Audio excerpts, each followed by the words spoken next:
Computer memory एक मानव मस्तिष्क की तरह ही होती है। ये डेटा और जानकारी स्टोर करने के लिए प्रयोग की जाती है। कंप्यूटर मेमोरी एक स्टोरेज जगह है जहां प्रोसेस करने के लिए डेटा और निर्देशों को रखा जाता है। मेमोरी मुख्य रूप से 3 प्रकार की होती है: primary memory, main memory, secondary memory और कैचे मेमोरी। कैचे मेमोरी, जिसे सीपीयू कैचे भी कहा जाता है, एक मेमोरी बैंक है जो मुख्य स्मृति और प्रोसेसर के बीच ब्रिज का काम करता है। कैचे मेमोरी एक बहुत ही उच्च गति वाली सेमीकंडक्टर मेमोरी है जो सीपीयू और मुख्य मेमोरी में तेजी ला सकती है। ये डेटा और प्रोग्राम के उन हिस्सों को स्टोर रखती है जो अक्सर सीपीयू द्वारा उपयोग में लिया जाता है। डेटा और प्रोग्राम के कुछ हिस्से ऑपरेटिंग सिस्टम द्वारा डिस्क से कैचे मेमोरी में ट्रांसमिट होते हैं, जहां से सीपीयू उन तक पहुंच सकते हैं। निर्देश और डेटा लुक अहेड एल्गोरिथम का उपयोग कर कैश लाइन कहे जाने वाले फिक्स ब्लॉक में मुख्य मेमोरी से कैश में स्थानांतरित किए जाते हैं।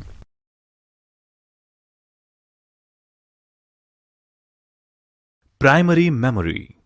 आइए अब जानते हैं कंप्यूटर की प्राइमरी मेमोरी के बारे में। प्राइमरी मेमोरी केवल उन डेटा और निर्देश को जमा करके रखती है जिस पर वर्तमान में कंप्यूटर काम कर रहा है। जब बिजली बंद हो जाती है तब यह मेमोरी डेटा खो देती है। आमतौर पर यह मेमोरी अर्धचालक उपकरणों से बनी होती है। इसका मतलब सिलिकॉन आधारित ट्रांजिस्टर से मिलकर बने हुए एकीकृत सर्किट रैम और रोम मुख्य मेमोरी के 2 उदाहरण हैं। रैम परिवर्तनशील मेमोरी है। फ्लैश मेमोरी रोम, प्रोम, प्रोग्रामेबल रोम, ईपीरोम, इरेजेबल प्रोम नॉन वॉलेटाइल मेमोरी के उदाहरण हैं। डेटा और निर्देश जो कि प्रोसेस करने के लिए आवश्यक है मुख्य मेमोरी में रहते हैं। मुख्य मेमोरी की विशेषताएं।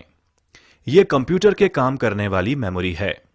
इसकी गति मुख्य मेमोरी से भी तेज होती है। एक कंप्यूटर प्राइमरी मेमोरी के बिना नहीं चल सकता। रैम यानी रैंडम एक्सेस मेमोरी किसी भी कंप्यूटर, स्मार्टफोन या टैबलेट की मुख्य मेमोरी है। रैम अस्थायी कार्यक्षेत्र है जहां डेटा प्रोसेस होता है और निर्देशों का पालन होता है। रैम को एक सिंगल बाइट पढ़ने और राइट करने की क्षमता ही रैंडम एक्सेस बनाती है। ये बाइट एड्रेसिबिलिटी स्टोरेज डिवाइस के अनुसार भिन्न हो जाती है। जैसे हार्ड डिस्क और फ्लैश मेमोरी चिप है जो उन सेक्टर्स को भी पढ़ और राइट कर सकते हैं जिसमें मल्टीपल बाइट होते हैं। इसके अलावा रैम को सॉफ्टवेयर के लिए एक अस्थायी जगह के रूप में प्रयोग किया जाता है, जबकि स्टोरेज स्थायी होता है जब तक उपयोगकर्ता द्वारा डिलीट नहीं किया जाता। रैम के प्रकार हैं डायनेमिक रैम यानी डीरैम और स्टैटिक रैम यानी एसरैम। रीड ओनली मेमोरी एक मेमोरी चिप है जो कि स्थायी रूप से निर्देश और डेटा स्टोर करते हैं। स्टोर की जाने वाली सामग्री चिप निर्माण की प्रक्रिया के अंतिम चरण में मास्किंग बनाई जाती है और इसे बदला नहीं जा सकता। स्टैंड अलोन रोम चिप्स और माइक्रो कंट्रोलर चिप्स में रोम बैंकों का इस्तेमाल असंख्य एप्लीकेशन के लिए कंट्रोल रूटीन धारण करने के लिए किया जाता है। रोम भी व्यापक रूप से पुराने पीसी में बायोस होल्ड करने के लिए और वीडियो गेम में प्लग इन कार्ट्रिज के लिए इस्तेमाल किया गया।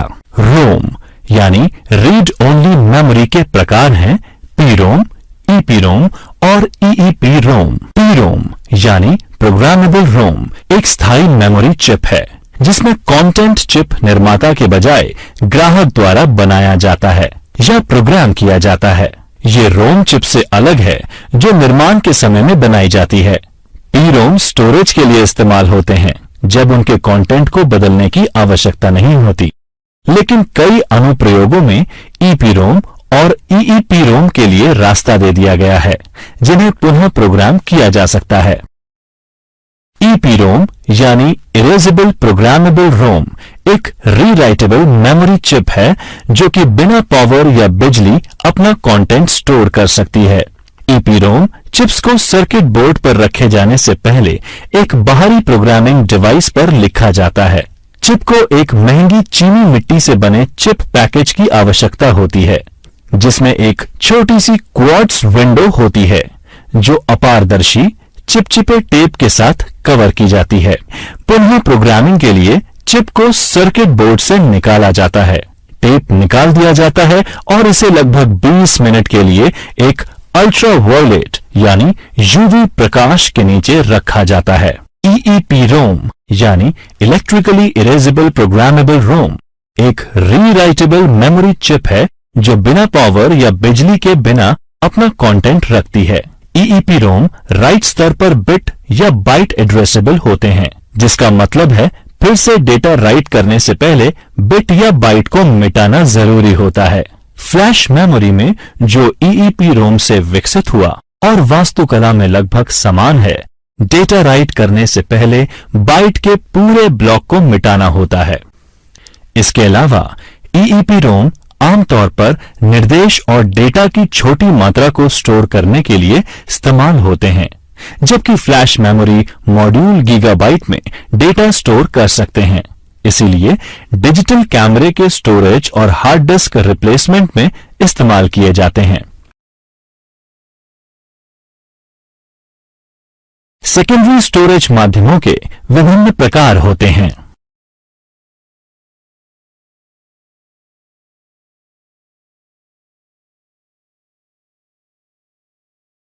Hard disk drive. आइए अब जानते हैं कंप्यूटर की हार्ड डिस्क के बारे में, जो कि सेकेंडरी मेमोरी होती है। ये एक डेटा भंडारण डिवाइस है जिसका उपयोग कर डेटा भंडारण या डिजिटल इंफॉर्मेशन रिट्रीव करने के लिए किया जाता है। इसे एक या एक से ज्यादा तेजी से घूमती हुई डिस्क, जो कि चुंबकीय सामग्री से लिप्त होती है, के द्वारा किया जाता है। प्लेटर्स की सतह पर जानकारी को लिखने और पढ़ने के लिए प्लेटर्स को चुंबकीय हेड्स के साथ रखा जाता है, जो एक चलती आर्म पर व्यवस्थित होता है। डेटा रैंडम एक्सेस ढंग से प्राप्त किया जा सकता है। इसका मतलब है कि डेटा को किसी भी क्रम में प्राप्त किया जा सकता है। बिजली बंद होने पर भी HDD अपने डेटा को बरकरार रखता है। HDD की प्रमुख विशेषता उसकी क्षमता और प्रदर्शन है। 1 टेराबाइट डिस्क ड्राइव 1000 गीगाबाइट की होती है, जहां 1 GB 1 अरब बाइट्स की क्षमता होती है। डिस्क ड्राइव की परफॉर्मेंस कितने समय में कितना डेटा रिट्रीव किया गया, उसके अनुसार मापी जाती है, जैसे data rate.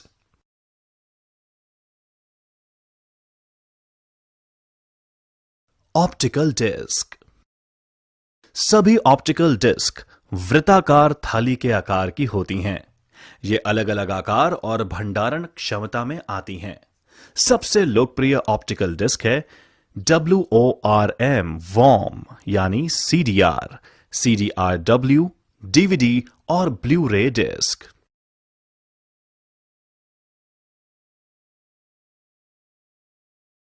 Warm disc, CD recordable disc. Worm का मतलब राइट वंस रीड मैनी या कॉम्पैक्ट डिस्क रिकॉर्डेबल है। CD रिकॉर्डिंग ड्राइव के माध्यम से वॉर्म डिस्क या CDR डिस्क्स में हम एक बार ही डेटा को स्टोर कर सकते हैं। इन डिस्क में डेटा को पढ़ने के लिए लेजर बीम तथा डिस्क की सतह पर गड्ढे बनाकर लिखा जाता है।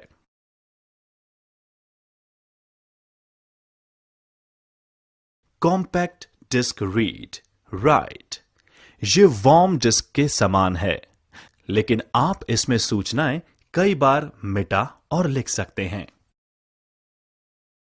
Digital versatile disc.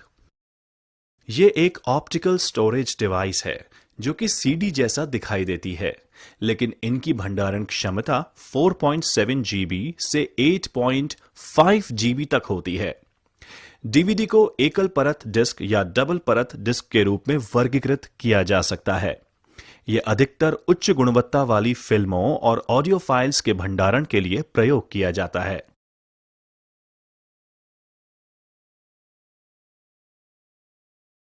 Blue ray disc, ये भविष्य में मौजूदा डीवीडी की जगह ले सकती है। ये डिस्क भी अतिरिक्त क्षमता, उच्च घनत्व डेटा स्टोर करने के साथ रिकॉर्डिंग के लिए लेजर बीम का उपयोग करती है। इसकी भंडारण क्षमता 50 जीबी से 500 जीबी है। पेन ड्राइव, फ्लैश मेमोरी, ये एक छोटा सा पोर्टेबल डिवाइस जो यूएसबी पोर्ट के माध्यम से एक कंप्यूटर से जुड़ सकता है। यहां तक कि जब यह कंप्यूटर से जुड़ा नहीं होता तब भी डेटा को संग्रहित रख सकता है। यह आसानी से डिस्कनेक्ट हो जाता है और सुरक्षित रूप से कहीं पर भी ले जाया जा सकता है।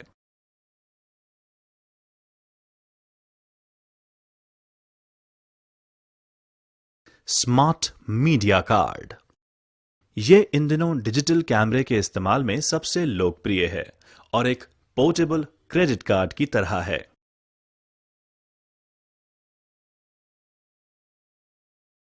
सिक्योर डिजिटल कार्ड, यह दूसरी पीढ़ी मल्टीमीडिया कार्ड है।